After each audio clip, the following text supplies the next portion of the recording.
Hello, friends. Hearty welcome to all of you to this channel Capturing Computer Science. Today, we are going to see an important and interesting topic that how to install PHP on Windows. हम PHP को Windows पर किस तरह से install करेंगे? Why we need to install PHP on Windows? हम Windows पर PHP को इंस्टॉल करेंगे क्यों? So that we can run the PHP scripts on our PC. That's why we need to install the PHP on the Windows क्या है? Windows एक operating system है। तो इस विंडोज टाइप के ऑपरेटिंग सिस्टम में हम किस तरह से पीएचपी को इंस्टॉल करेंगे ये आज हम देखने वाले हैं। तो चलो दोस्तों स्टार्ट करते हैं। Let's start the topic without any further बकवास। Okay students, we know that PHP is a scripting server side scripting language. हमें पता है कि PHP एक सर्वर साइड स्क्रिप्टिंग लैंग्वेज है, जिसका मतलब ये है कि PHP का स्क्रिप्ट जो है वो सर्वर साइड में एग्जीक्यूट होता है, उधर ही वो इंटरप्रिटेशन वो सब सर्वर साइड में होता है। That's why we need now हमको हमारे सर्वर पे पीसी पे PHP इंस्टॉल करने से पहले it is important we should install server on our PC because PHP is a server side scripting language. इसलिए हमको हमारे पीसी पर सर्वर भी इंस्टॉल करना पड़ेगा before installing the PHP scripts को रन करने के लिए। ओके, तो ये बात ध्यान में रखना चाहिए। PHP तो इंस्टॉल कर ही लेंगे, लेकिन PHP इंस्टॉल करने के बाद अगर वो कोई यूज का नहीं है जब तक हम उसमें एक सर्वर इंस्टॉल नहीं कर देते। तो it is important we also install server before installing the PHP. We know that PHP is a server-side scripting language, and hence before we can use the PHP, we have to install server and then install PHP and then install database. Database भी लगेगा, for example MySQL या फिर Oracle, ये ऐसे database को हम install कर सकते हैं। ओके, तो सिर्फ PHP इंस्टॉल करने से काम नहीं चलेगा। सबसे पहले हमको सर्वर इंस्टॉल करना पड़ेगा, like Apache is the best. And then we have to install PHP, and then we have to also install database like MySQL or Oracle. Okay, because PHP को डेटा से भी इंटरेक्ट करना पड़ता है, data save, retrieve, write, delete, ये सब करने के लिए डेटाबेस लगेगा। Okay, and it will also need server to run its scripts. Okay, next, sometimes it may be that server and PHP and database are already installed on your PC. हो सकता है कभी कभी आपके जो ऑपरेटिंग सिस्टम है उसमें already by default manufacture उसको server and PHP and database सब ऑलरेडी इंस्टॉल्ड होकर आता है, तो हमें उसको इंस्टॉल करने की जरूरत नहीं रहती है ऑन योर पीसी। तो उस केस में हमको कोई एक्स्ट्रा इंस्टॉल करने की जरूरत नहीं है, ना सर्वर ना PHP ना डेटाबेस, सब कुछ ऑलरेडी इंस्टॉल्ड होकर आता है, इसलिए हमको नया कुछ इंस्टॉल करने की जरूरत नहीं रहती है। तो दैट केस में वी डू अलग से इंस्टॉल करने की जरूरत नहीं है। Only simply you can start the coding, the scripting, and then you can run it very smoothly without any problem. Okay, next. Okay, लेकिन हो सकता है कि ऐसा इंस्टॉल ऑलरेडी हुआ हो, लेकिन अब सभी अगर नहीं हुआ तो ये हमें चेक करना पड़ेगा। अगर नहीं हुआ है then we have to install it first, then we can write the script and we can start using the PHP on our PC. Simply create अगर है तो simply create PHP file with .php extension. .php extension से उसको save करना है and then we can run the file. But if not installed, then we have to install it first. Okay. अगर if there is neither server installed nor the PHP, then there are some all-in-one packages which contain server, Apache, PHP and MySQL and other applications in a single file, like for example XAMPP, WAMP server and web developer, with which we can install all at once. हो सकता है अगर आपके जो operating system है Windows उसमें अगर already installed नहीं है, ना सर्वर ना PHP ना कोई भी डेटाबेस इंस्टॉल नहीं है, देन ऐसे भी ऑल इन वन पैकेजेस में हमको मिलते हैं जिस पर हमें सर्वर, PHP और एक डेटाबेस, ये सबका एक पैकेज मिलता है, एक फाइल मिलता है। वो डाउनलोड करने के बाद हमको मैन्युअली अलग अलग से डाउनलोड करने की जरूरत नहीं है। अलग अलग से क्या डाउनलोड करने की जरूरत नहीं है?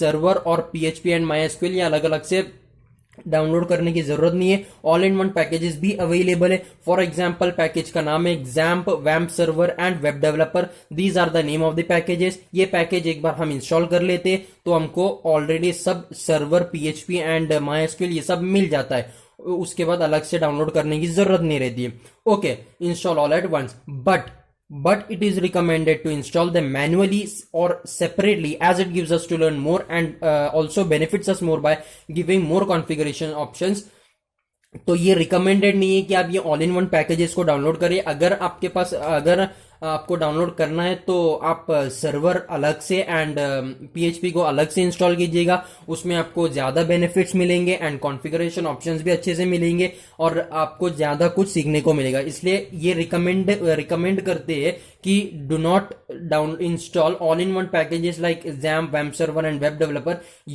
You must and it is feasible to download it manually. Okay, so in all there are two methods of installing. एक तो आप ये पैकेजेस के जरिए, for example XAMPP, web server, web developer, ये पैकेजेस आप इंस्टॉल कर सकते हैं जिसमें आपको पूरा एक साथ मिल जाएगा, सर्वर, पीएचपी एंड एक database.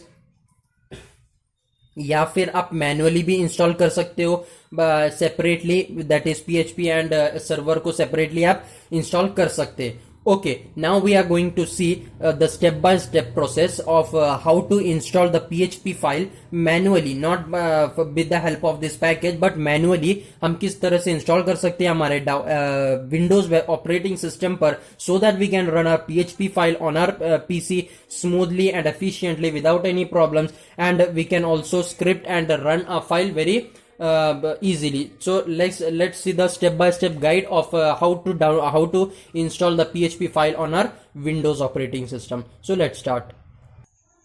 Okay friends, the first step is download the PHP file from the official website php.net. php.net बोलकर एक वेबसाइट है, वहां पर आप विजिट कर सकते हैं और वहां से आप PHP का एक फाइल जो है वो आप डाउनलोड कर सकते हैं। Okay, download the PHP file from the official website php.net। इस वेबसाइट पर जाकर आप सबसे पहले डाउनलोड करेंगे PHP फाइल को। Then we will create a folder named PHP in C drive. PHP नाम का एक फोल्डर हम बनाएंगे C ड्राइव में। आपका जो C ड्राइव रहता है वहां पर हम PHP नाम का एक फोल्डर बनाएंगे। Then we will extract the downloaded zipped file. जो आप php.net से जो फाइल डाउनलोड करते हैं that will be a zipped file, एक जिप्ड फाइल होता है, and we have to extract it. So we will create a PHP folder in C drive which will be named PHP, and we will extract the zipped file which we have downloaded from the php.net website into this folder. Okay, एक बार ये अपन ने extract कर दिया। This is the two basic steps. ये आपका बहुत आसान step है। सबसे पहला दो स्टेप है ये बहुत ही आसान है, बहुत ही सिंपल है। Okay, let's start from the third step. It is important to download this PHP, install this PHP file on your PC. Otherwise, you will not be able to run the PHP scripts. You will not be able to run the PHP scripts on your PC. So, it is important to download this, install this, download and install this PHP scripts or PHP file on your PC. तीसरा step है, जो आपने download किया है PHP file में C drive के PHP folder में, जो आपने डाउनलोड किया है अभी php.net से जो फाइल है वो डाउनलोड किया है, उसको आपने इधर एक्सट्रैक्ट किया है। दैट नाउ आप उस फाइल को कॉपी करेंगे and you will copy this file into C का वही सेम PHP फोल्डर में आप उसको फिर से कॉपी करेंगे। कॉपी करने के बाद आपका जो php.ini डेवलपमेंट का जो फाइल रहेगा, जो आपने रॉ फाइल जो आपने डाउनलोड किया है उसका नाम रहेगा php.ini डेवलपमेंट, लेकिन आपको उसको सेम फोल्डर में, PHP फोल्डर में फिर से उसको कॉपी करना है, and now you have to rename it as php.ini. php.ini development is a raw file which we have downloaded, and now we have to copy it is in the same folder which is, and we should rename it as php.ini.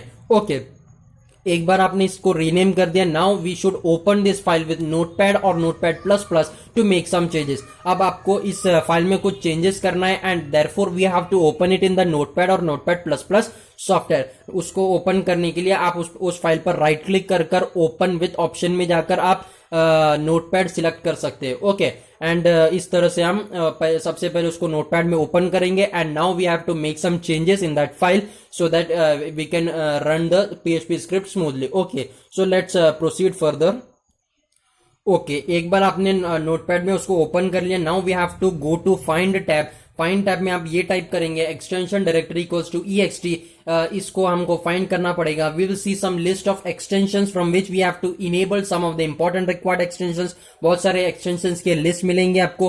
सबसे पहले आपको find tab में जाकर ये search करना है, find करना है extension directory equals to ext। उसके बाद बहुत सारे एक्सटेंशंस के लिस्ट मिलेंगे आपको। उसमें से आपको some important extensions which we will require when we will code तो उस एक्सटेंशंस को आपको इनेबल करना पड़ेगा। जो भी इंपॉर्टेंट एक्सटेंशन है उसको इनेबल करने के बाद आपको उस फाइल को सेव करना है and then we will save the php.ini file. php.ini file कौन सा है? जो आपने कॉपी किया था php फोल्डर में एंड हमने उसको php.ini डेवलपमेंट से php.ini file as a php.ini file हमने उसको रीनेम किया था। ओके, ये यहां तक हो गया कंप्लीट। सबसे पहले हमने उसको डाउनलोड किया, डाउनलोड करने के बाद उसको PHP सी ड्राइव में PHP फोल्डर बनाया, जिप फाइल को एक्सट्रैक्ट किया, उसके बाद हमने उसको उधर ही कॉपी किया and then we have make some changes, extensions को इनेबल किया नोटपैड में ओपन कर ये हो गया step 3। Now moving for step 4। अब आपको open control panel. Okay, control panel को ओपन करना पड़ेगा। ओके, कंट्रोल पैनल में जाना है। अपने 80% तो काम हो गया है अभी और 20% बचा है। कंट्रोल पैनल में जाना है आपको and you have to search for variable and then click on, आपको सर्च बार में जाना है and search for variable and then click on edit the system environment variable. ऐसा आपको एक ऑप्शन मिलेगा, उस ऑप्शन पर क्लिक करना है, edit the system environment variable. After that click on environment variables, उस पर क्लिक करने के बाद देन सिलेक्ट द पाथ, आपको पाथ ऐड करना पड़ेगा, न्यू पाथ ऐड करना पड़ेगा। Click on edit, select path, click on edit, now click on new and add a path. एक न्यू पाथ आपको ऐड करना पड़ेगा। कौन सा पाथ है? दैट पाथ विल बी, हमने सी ड्राइव में जो PHP फोल्डर बनाया था उसी PHP फोल्डर में हमने php.ini फाइल को, विच इज द, हमने जिसमें मॉडिफाई किया था, एडिट किया था नोटपैड में जाकर, तो वो php.ini फाइल इसी PHP फोल्डर में, इसलिए हमने इसका पाथ दिया CPHP। ये कंट्रोल पैनल में जाना है, वेरिएबल सर्च करना है, edit the system environment variable पर क्लिक करना है आपको। Then we have to click on the environment variables, then select the path, click on edit, click on new and add a path that is CPHP। इस तरह से आपको path उसको देना पड़ेगा कंट्रोल पैनल को and then in this way it will be able to find your file on your PC। once path is added then you are done with the installation process। आपका installation process यहाँ पर खत्म होता है। now you might need to, जो भी आपने changes किए हैं, जितने भी कंट्रोल पैनल में जाकर जो भी सेटिंग्स किए उसको सक्सेसफुली रन करने के लिए हो सकता है आपको आपका पीसी रिबूट करना पड़ेगा और रीस्टार्ट करना पड़ेगा, वरना आपका जो सेटिंग्स है वो स्मूथली रन नहीं करेगा। इसलिए it is recommended you restart your computer, you reboot your computer so that it will run smoothly for all the changes to take place। after that we also need to configure Apache server with PHP। Okay, तो PHP file तो अपन अभी install कर दिया, उसके बाद आपको Apache server भी, Apache या फिर कोई अलग सर्वर भी आप डाउनलोड कर सकते हो। वो भी इंस्टॉल करने के बाद we will need to configure this Apache server with PHP। Means we have to, एक लिंकिंग टाइप होता है, वो आपको लिंक करना पड़ता है and then we can start running a PHP script smoothly and very efficiently. So I hope you have understood and you have learned and got the knowledge of how to download this and install this PHP on Windows operating system। This was the brief review. I hope you have understood it very well. So and you can try this method to install the PHP on your PC or Windows operating system। So thank you very much friends and have a nice day। if you have liked this video, please click on like, and you have disliked the video, you can click on dislike too। and if you have get something to learn from this video, then please do subscribe and press the bell icon so that you can get the new upcoming video as soon as I upload it on the YouTube। okay, so wait for the next upcoming video and have a good day। bye bye, have a nice day, thank you so much।